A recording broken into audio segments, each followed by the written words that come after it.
Dans la continuité des business halal inspirants, on va enchaîner sur les bonbons. En effet, j'ai fait une recherche sur un réseau social que je ne vais pas citer ici pour ne pas faire de pub. En tapant dans la barre de recherche halal, je suis tombé sur des bonbons.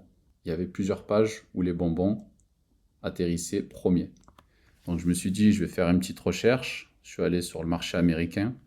Dans les bonbons halal, je n'ai pas trouvé grand-chose. Du coup, ce que j'ai fait, c'est que je suis parti sur les pays du Golfe, particulièrement les Émirats, et je suis tombé sur ce site que je trouve super inspirant.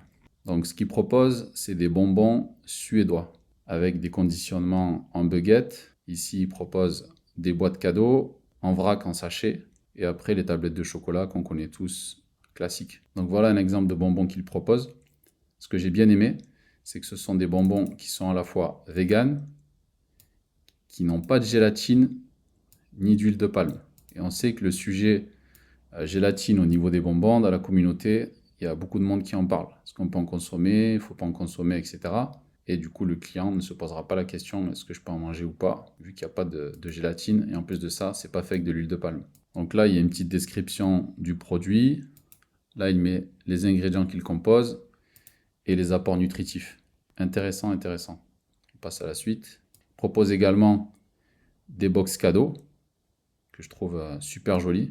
Donc pour Eid al-Adha ou Eid al-Fitr, à la fin du Ramadan, ça peut faire un joli cadeau. Il propose également des chocolats, donc des tablettes de chocolat, un peu exotique, j'avais jamais vu ça avec du tchouk à l'intérieur.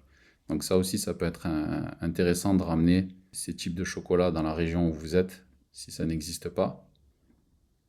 Là, il y a du Jap, c'est la première fois que je vois ça, on dirait un Mars. Enfin, vous avez compris le principe. Et ils proposent également de ravitailler directement leurs revendeurs.